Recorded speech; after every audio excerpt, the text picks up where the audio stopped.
കൃഷിക്കൊപ്പം കളമശ്ശേരി പദ്ധതി കർഷക സംഘടനകൾക്ക് പുതുജീവൻ പകരുന്നു.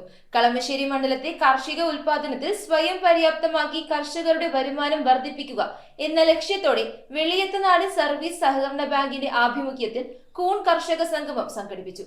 വ്യവസായ മന്ത്രി പി രാജീവ് കർഷക സംഗമം ഉദ്ഘാടനം ചെയ്തു. കളമശ്ശേരി മണ്ഡലത്തെ കാർഷിക ഉൽപാദനത്തിൽ സ്വയം പര്യാപ്തമാക്കി കർഷകരുടെ വരുമാനം വർദ്ധിപ്പിക്കുക എന്ന ലക്ഷ്യത്തോടെ വ്യവസായ മന്ത്രി പി രാജീവ് ആവിഷ്കരിച്ച് നടപ്പിലാക്കുന്ന കൃഷിക്കൊപ്പം കളമശ്ശേരി പദ്ധതിയുടെ ഭാഗമായി മുഖ്യവിള കൃഷി ചെയ്യുന്ന കർഷകരെ ഒരുമിപ്പിക്കുന്ന കർഷക സംഗമങ്ങൾ നടത്തുന്നു. ഇതിന്റെ ഭാഗമായി വെളിയത്തുനാട് സർവീസ് സഹകരണ ബാങ്കിന്റെ ആഭിമുഖ്യത്തിൽ സംഘടിപ്പിച്ച കൂൺ കർഷക സംഗമം വെളിയത്തുനാട് കാർഷിക വിജ്ഞാന കേന്ദ്രമായ കൊക്കൂൺ ഫാക്ടറിയിൽ വ്യവസായ മന്ത്രി പി രാജീവ് ഉദ്ഘാടനം ചെയ്തു.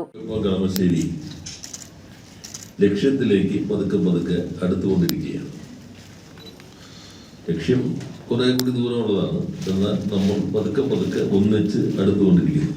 കരുമാലൂർ ഗ്രാമപഞ്ചായത്ത് പ്രസിഡന്റ് സബിത നാസർ ചടങ്ങിൽ അധ്യക്ഷത വഹിച്ചു. വളരെ വിപണന സാധ്യതയുള്ളതും പോഷകമൂല്യവുമായ കൂൺ കൃഷിയെ വ്യാപിപ്പിക്കുന്നതിൽ വെളിയത്തുനാട് മാതൃകാപരമായ പ്രവർത്തനം കാഴ്ചവെക്കുന്നതായി മന്ത്രി പറഞ്ഞു. ഏകദേശം 1000 കുടുംബങ്ങൾ ഇതിന്റെ ഗുണഭോക്താക്കളാണ്. വീട്ടമ്മമാർ നേതൃത്വം വഹിക്കുന്ന കൃഷിയായതിനാൽ ഇതിന്റെ വരുമാനം അവരുടെ ജീവിതത്തിൽ വലിയ ആശ്വാസമേകുന്നു. Sub committee convener MS Nasar പദ്ധതി വിശദീകരണം നടത്തി. കൂൺ കൃഷിയുടെ സാധ്യതകളും പ്രശ്നങ്ങളും എന്ന വിഷയത്തിൽ state horticulture mission field consultant Sreeja Rajeev, progressive farmer Raji Narayanan എന്നിവർ ക്ലാസുകൾ നയിച്ചു.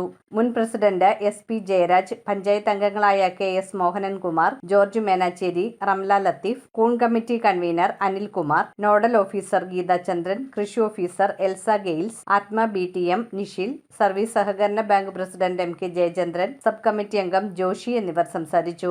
അവബോധ പരിപാടികൾക്ക് ശേഷം മുനിസിപ്പൽ പഞ്ചായത്ത് തല ഗ്രൂപ്പ് യോഗങ്ങൾ ചേർന്നു. ജനറൽ കൺവീനർ MP വിജയൻ ചർച്ച ക്രോഡീകരിച്ചു. തുടർന്ന് മണ്ഡലതല കൺവീനറെ തിരഞ്ഞെടുത്തു. News bureau, Paravur. ടാലിസ്മാൻ ടെക്സ്റ്റൈൽസിൽ 100 രൂപ മുതൽ ഷർട്ടുകൾ, ജീൻസുകൾ, ചുരിദാർ മെറ്റീരിയലുകൾ 60 രൂപ, ഷിഫോൺ സാരികൾ 90 രൂപ, പട്യാലകൾ 2 എണ്ണം 100 രൂപ, ഷാളുകൾ 60 രൂപ.